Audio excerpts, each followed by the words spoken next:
5,000 tumekuwa tukisimuliwa hadithi rahisi kwamba Farao Khufu alijenga jengo hili kubwa kama kaburi lake. Lilijengwa na maelfu ya watumwa ndani ya kipindi kifupi cha miaka 20, wakiwa na zana za shaba za asili, kamba, lakini pia walikuwa na nia ya dhati ya kukamilisha mradi huo mkubwa kabisa. So much of motivation. Lakini hapo ndipo tatizo linapoanzia. Karibu kila kitu ulichoambiwa kuhusu piramidi hakitokani na ukweli wa kisayansi, bali ni dhana na nadharia zilizojaa makadirio tu. Na je, ipo ukweli kuhusu majengo haya? Si tu kuwa haujakamilika, bali umefichwa kwa makusudi. Utanielewa? Twende pamoja. Wengi wetu tunapofikiria kuhusu Misri ya kale, na hasa tunapoambiwa kuhusu piramidi, tunawaza kuna kama makaburi ya dhahabu, michoro tata za hieroglifi, piramidi la Gaza, kama ni vitu vinavyoibuka kutoka kwenye mchanga wa jangwa la Misri. Kwa miaka mingi tumeambiwa kwa jengo hilo la kushangaza lilijengwa mnamo mwaka 2550 KK na Farao Khufu, kama kaburi la kifahari lililojengwa na maelfu ya watumwa. Tena walisimamiwa kwa rojeledi na walikuwa na zana rahisi za mikono. Kwa juu inaonekana kama mafanikio ya kushangaza ya binadamu wa kale. Lakini hakuna ushahidi ya hayo maneno. Cha kushangaza ni kwamba hakuna ushahidi madhubuti unaounga mkono simulizi hii maarufu la kihistoria. Hii inageuka kuwa dhana nyingi tulizonazo juu ya ujenzi zinajengwa juu ya msingi usiothabiti. Inawezekana kuwa tumekosea kuelewa ni nani hasa alijenga piramidi na jinsi walivyoweza kutimiza jambo hili la kushangaza kiasi hicho. Licha ya umuhimu wa kihistoria wa piramidi la Giza na umuhimu wa historia kwenye utamaduni wa Egypt, hakuna maandishi yoyote ya wazi kutoka enzi za Khufu mwenyewe au Egypt ya leo yanasema kuwa dhahiri shahiri kwamba yeye ndiye alijenga. Wa Misri wa kale walikuwa makini kurekodi karibu kila kipengele cha maisha yao, kuanzia shughuli za kawaida za kila siku hadi ibada za dini na matukio ya kifalme. Lakini cha ajabu ni kwamba hawakuacha rekodi yoyote ya wazi kuhusu ujenzi wa jengo lao kubwa zaidi. Wanakiolojia mara nyingine hutaja alama hafifu zilizopatikana ndani ya vyumba vya siri ndani ya jengo hilo, lakini hizi zilipatikana mamia ya miaka baada ya kujua kwamba piramidi ni. Kwa maana mengine kwamba kuna watu walioingia kwenye vyumba hivyo kabla na hawakukuta alama hizo, alafu baadaye wakazikuta hizo alama, na baadaye tukaambiwa hizo alama zinamaanisha kwamba Khufu ndio mjenzi wa jengo hili. Jambo linalotia shaka kuhusu uhalisi wake. Kwa kweli eti kwa sababu jina la mtu limeandikwa kwenye jengo, hiyo inamaanisha kwa yeye ndiye aliyejenga? Na tukizungumzia hieroglifi, hakuna hieroglifi hata moja iliyochongwa kwenye ukuta wowote ndani ya piramidi kuu. Hii inaonyesha kuwa walioijenga hawakuona umuhimu kuweka hii. Na zaidi ya hapo, hakuna maandishi popote Misri yanayoeleza ni nani hasa alijenga piramidi hizi wala jinsi walivyozijenga. Hadi kitu pekee tunachoweza kusema ni cha kweli kuhusu Khufu kwamba ni kasanamu kadogo tu ambacho inawezekana ilikuja baadaye sana, miaka mingi, hata maelfu ya miaka baada ya piramidi. Na kisanamu hicho hakipatikana ndani ya piramidi la Giza. Hii tena inaonyesha kuwa nadharia rasmi kuhusu piramidi ya Giza ni dhaifu mno, kwa sababu unapochukua muda kumtazama ukubwa wake, uanza kuhoji kila kitu ulichoambiwa kuhusu historia ya kale kubwa wa jengo. Mfano, hebu tuangalie matofali, mawe yaliyotumika kujenga. Kila jiwe lililounda piramidi mpaka jengo lile limesimama na pande tatu za piramidi zinaonekana, halikuunganishwa kwa simenti wala chokaa. Badala yake, kila upande wa jiwe ulikatwa kwa ustadi na kuwekwa kwa uangalifu kiasi kwamba nafasi kati ya jiwe na jiwe huwezi hata kupitisha wembe, na ikashikamana kama glue. Kulingana na Egyptology, kawaida wanasema mawe hayo yalikatwa kwa kutumia misumeno ya mkono na patasi za shaba. Ili kuthibitisha kwamba hili ni haliwezekani, mtaalamu mmoja alijaribu kutengeneza upya jiwe la Sphinx kwa kutumia patasi za shaba, na baada ya siku kadhaa za kugonga bila kupumzika, alichofanikiwa ni kuweka denti kwenye jiwe hilo au tofali hilo. Patasi za shaba hazikuweza kung'oa chokaa kwa ufanisi, na hata zenyewe zimechoka haraka baada ya kugonga mara chache tu. Mwishowe alikata tamaa, akamalizia kazi yake kwa kutumia mashine ya kukata mawe inayotumia umeme. Hapa aliweza kukata jiwe. Na tukizungumzia misumeno, kundi jingine la watafiti lilitengeneza msumeno mkubwa wa mkono kwa kutumia shaba kama walivyodhani Wamisri walivyotumia. Baada ya siku kadhaa za kukata kwa zamu ya watu kadhaa, waliweza kukata kwa kasi ya milimita 4 kwa saa. Na kuna mfano zama hizo kulikuwa kuna mashine hizo za kukatia mawe, kwa sababu patasi na msumeno wa kamba havijatufikisha popote. We say it is impossible engineering. Angalia hivi, piramidi kuu yenyewe imeundwa na zaidi ya mawe ya chokaa milioni 2.3 yenye uzito kuanzia tani 2 hadi 200 kila jiwe moja. Ingawa inaonekana ni dogo au mawe yanaonekana ni madogo ukitazama kutoka mbali, lakini ukikaa karibu, ukanisubiria karibu, utaliona hao ni kubwa kiasi gani haya mawe. Mawe mengi yalitolewa moja kwa moja kutoka kwenye miamba eneo la Gaza, lakini yani mawe makubwa zaidi ambao kuna mengine yako ndani ya jengo lenyewe yalikokotwa maili 500 kusini mwa Gaza. Jambo la kushangaza na la kufikirisha, kwa sababu hata kama wataalamu wa Misri ya kawaida wako sahihi kwamba hili jengo lilijengwa miaka 1400 iliyopita, bado kipindi hicho hatakuwa tumegundua taaluma ya kutengeneza magurudumu. Kwa hapo nazungumzia binadamu wa Darwin hakuwa na mambo ya magurudumu. Sasa unawezaje kulikokota jiwe la tani 200 na zaidi kwa kamba? Kwa siamini ubunifu wa binadamu, hasa wa Misri wa kale. Lakini katika dunia ya leo yenye ndege, majengo marefu, tunatumia internet ya mawimbi ya umeme, tuna teknolojia kadha wa kadha, hatuna chombo kinachoweza kunyanyua jiwe lenye tani 80. Si jambo dogo hata kwa teknolojia tunakuwa nayo sasa. Hivi ilikuwa jepesi kwa kujitia kali, inakuwa sana ndogo kabisa na kunyanyua jiwe lenye zaidi ya tani 80. Tuseme walikuwa wanaweza kukata, kusafirisha na kuweka mawe 10 kwa siku. Hiyo inamaanisha kuwa mawe milioni 2.3 ingewachukua karibu miaka 600. Na hii ni kwa masharti kuwa hawakufanya kosa lolote njiani wakati wa ujenzi wote huo, wakifanya kazi bila kupumzika masaa 24, siku 7 kwa wiki, mwaka mzima, miaka 600, ndipo angeweza kusimamisha jambo hili. Na kizungumzia kuweka mawe 10 kwa siku, kila jiwe moja kumbuka lenye uzito mdogo lina tani 20. Fikiria tena. Ili kufanikisha hili kwa miaka 20 tu, kama tunavyoambiwa, walitakiwa kuweka mawe 315 kwa siku bila kupumzika, masaa 24, siku 7 kwa wiki, mwaka mzima, kwa miaka 20, kila siku mawe 315. Na hapo hakuna makosa yoyote yaliyofanyika. Vipi inawezekana? Kwa kutumia tu kama scraper na mirundo.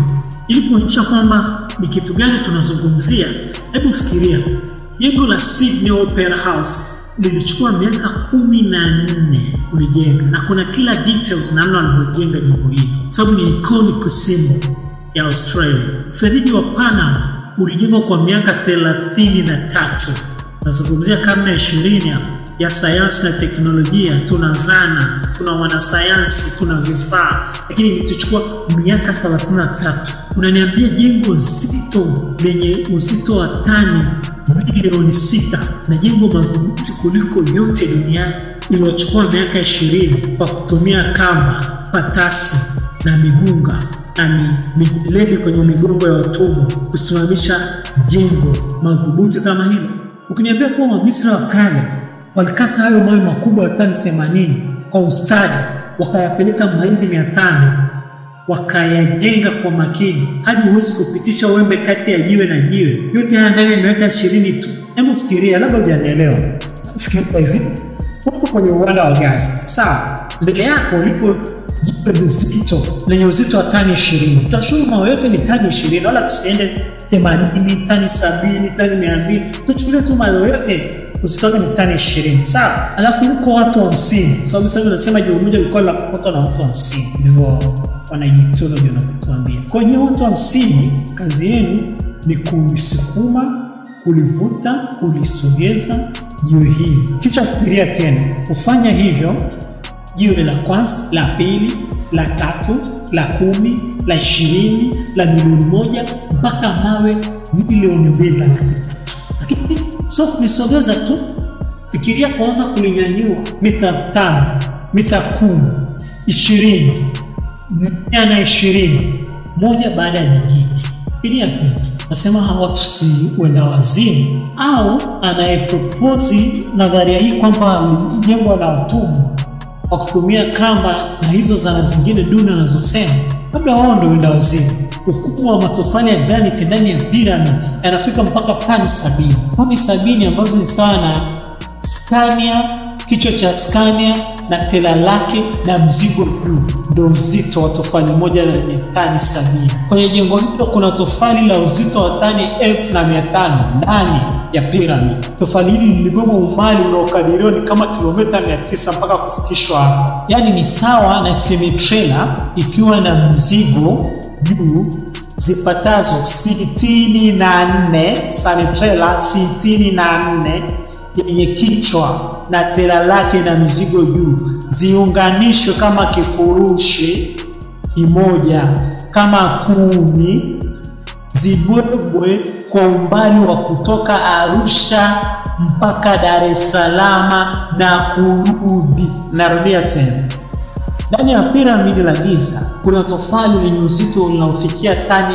1500, ambapo tofali hili linakadiriwa lilibeba umbali wa kama kilomita 900 mpaka kufikishwa hapo. Tani 1500 ni sawa na ukachukua semi-trailer 70, semi-trailer 64, tela na kichwa chake zikiwa na mzigo juu, uziunganishe pamoja kama kifurushi cha 10, uzibebe kutoka Arusha mpaka Dar es Salaam na kurudi. Vipi wanaweza kubeba jiwe hili? Tulikuwa tuna chombo cha usafiri wa kwenda umbali huo, ama kutoka Dar es Salaam na Mbeya straight away. Akiaruda na Arusha unaenda na kurudi unapata umbali huo. Ila Dar to Mbeya ni straight away, unapata umbali. Lakini ukiwa na mzigo wa semi-trailer, sio umebeba na semi-trailer, wewe umezibeba semi-trailer. Na sio semi-trailer moja, 64, na sio semi-trailer 64 zikiwa na mizigo, hata kutudanganya. Haiwezekani hata kikusuza kuniambia ni wa Egypt katika zama za Farao ndio wajenza jengo hilo. Haiwezekani hata kwa theluthi ya sekunde. Halina mantiki hata kidogo. Na soka bure. Yaani Misri ya kale bado inatufanya tuwe na maswali mengi, na tunaangalia mahali. Je, tunaangalia mahali pasipo sahihi au tunaangalia kwa namna isiyo sahihi? Ukuna kushangaza zaidi ni ule unaokubalika bila kuhojiwa na wanaegyptolojia wote kwamba piramidi zilijengwa kuwa ni makaburi. Dhana zote kuhusu kuwa kaburi ni porojo tu, kati ya nadharia zote ambazo hazina ushahidi. Hii ina ushahidi 0 mara 2. Tumeangalia material iliyotumika kujenga, tumeangalia umbali kusafirisha material haya, alafu niambie yote haya yalifanyika kujenga kaburi. Fikira na Egyptology wanatuona kama sisi amnasa. Sidhani kama kuna ushahidi wowote wa kuaminika kuwa ilikuwa ni kaburi ya farao yoyote. Hakuna ushahidi, na wazi kabisa hakuna maiti iliyopatikana huko ndani, wala hakuna, unajua maiti ikiwa inasikwa kuna vitu vinawekwa, labda kuna sanda au kuna hivi, kulingana na mila za Egypt. Hakuna chochote, wala hakuna hata kipande cha jiwe kilichoandikwa kwamba hili ni kaburi, wala hakuna maandishi yoyote yanayomtukuza kufu kama ndiye mjenzi au kutukuza kwamba ni kaburi la kufu. Wala umundo wa kufu hujapatikana, wala sanamu linaloitwa la kufu, ni sanamu kidogo, wala kupatikana ndani ya piramidi wala eneo la kuzunguka hilo piramidi. Hakuna vitu vya kitamaduni vinavyopatikana makaburi ndani ya hilo, wala hakuna jeneza wala sanduku la maiti maarufu kama sarcophagus ndani ya jengo hilo. Lakini la muhimu zaidi, hakuna hata mami ndani ya jengo hilo. Waegypti wagawa na utaratibu wao. Egypti wa kale maiti zao walikuwa wanazikwa paka dawa zisioze maarufu zinafahamika kama mami. Hakuna, kifupi hakuna chochote kinachothibitisha kuwa jengo hilo lilitumika kama kaburi. Kama hayakujenga kama makaburi ya mafarao kama wanavyotufundisha katika mitaala yao, wala hayakujengwa na mafarao wenyewe kama wanavyotuonyesha kwenye madokumentari yao, wala watumwa, bali ni hazina walioirithi. Wameirithi kutoka wapi? Ni katika zama zipi yalijengwa na msanii yupi alifanya kazi hii sanifu? Tumetoka Peru kwenye michoro ya Nazca, hatukupata majibu. Tukakutana na ramani za Peru rais, hatukupata majibu. Tuko hapa Cairo kwenye kazi yenye maswali mengi kuliko majibu, nayo ikishabihiana kwa usanifu na ile ya Nazca. Huenda hapa tutapata chochote ambacho kitatuonyesha au kikatupa mwanga wa nani alifanya kazi, kwa sababu we are still looking the artist, the epoch and the how. Wanifanya kazi hizi, zama na muda ilivyofanyika. Na kote kutoka episode ya kwanza mpaka hii hapa ni maswali na hatujawa na majibu bado. Tunatafuta sura ya msanii huyu ni nani? Ni binadamu wa dari au ni binadamu wa kutoka kwenye vitabu vitakatifu? Je, ni kiumbe kutoka sayari nyingine? Ni nani? Uwanda wa Gaza, nyumbani kwa Great Sphinx na nyumbani kwa mapiramidi makubwa matatu ya Egypt. Kwa kila hali, ujenzi wa kale ni fumbo kwenye sanaa ya ujenzi wa zama zetu. Fumbo ambalo teknolojia yetu haijafikiriwa kulifungua. Hii ni kwa sababu ni vichache sana vinavyofahamika kuhusiana na mapiramidi haya. Kuna impossible mathematics ndani ya ujenzi huu. Naambia tena, si kwamba nina shaka na uwezo wa kujenga piramidi. Labda waliweza. Ninachotia shaka ni uwezo wao kufanya hivyo kwa kutumia zana walizokuwa nazo na kwa hasa wanaodaiwa kuwa nayo, hasa ukizingatia jinsi ilivyobuniwa kuanzia mwinuko wake, mteremko, vipimo hadi mahali ilipo piramidi kwenye ramani ya dunia. Hakuna kitu kilichofanywa kwa bahati. Katika miaka 1940, rubani wa Uingereza aliyekuwa pia mwanakiolojia Groves alikuwa akiruka juu ya piramidi kuu kwenye ndege la manisha, na akagundua jambo la kushangaza. Alipokuwa angani juu ya jengo hilo, aliona kuwa piramidi hilo lilikuwa na pande 8 tofauti, si pande 4 kama inavyoonekana ukitazama kutoka ardhini. Na alipofuatilia kwa undani, aligundua kuwa pande hizo 8 huonekana tu wakati wa machweo na mawio ya jua katika siku ya usawa wa mchana na usiku, equinox, jambo linalotokea mara 2 tu kwa mwaka, wakati jua likuwa moja kwa moja juu ya mstari wa equator.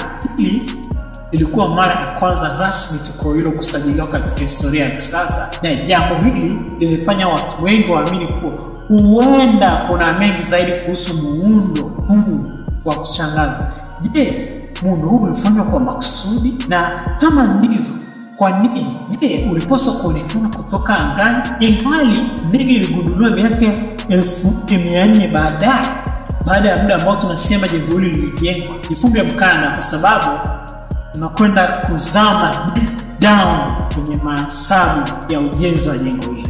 Ukiangalia kwa usahihi kabisa mahali ilipo piramidi kuu, utagundua kuwa lipo katikati ya uso wote wa ardhi duniani. Maana yake ni kwamba ukichora mistari ya kufikirika ya latitude na longitude kutoka pande za piramidi kuzunguka dunia nzima, mistari hiyo itagusa maeneo mengi ya ardhi kuliko kama piramidi hiyo ingejengwa sehemu nyingine yoyote. Unakumbuka kuhusu zile ramani za Peru rais? Ramani zile, moja sifa yake ni kuwa piramidi la Giza lilikuwa ndio equator yake, yani katikati ya dunia, kwa maana ya ardhi ya Giza.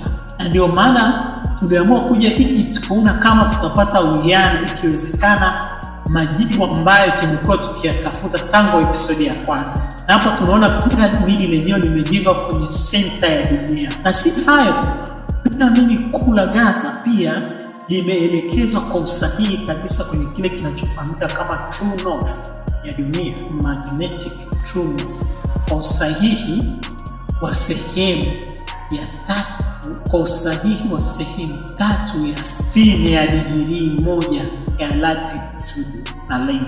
Huu ni sahihi wa 99.94. Kwa maneno mengine, ukifanya makadirio ni usahihi wa 100%. Kwa kweli ni mpaka kugunduliwa kwa satellite za kisasa ndipo tuliweza kupima kwa usahihi namna lilivyoelekezwa, na mpaka leo bado ni jengo lililoelekezwa kwenye true north kwa usahihi zaidi duniani kuliko jengo lolote lile. Kwa kulinganisha, ulipojenga kituo kikubwa kabisa cha unajimu duniani, Paris Observatory, kwa kutumia wataalamu wetu na zana zetu za kisasa kabisa, true north ya Paris Observatory tulipata kwa usahihi wa 6/60 ya degree moja, jambo linalofanya piramidi la Giza kuwa na usahihi mara 2 zaidi ya jengo letu la kisasa. Na bado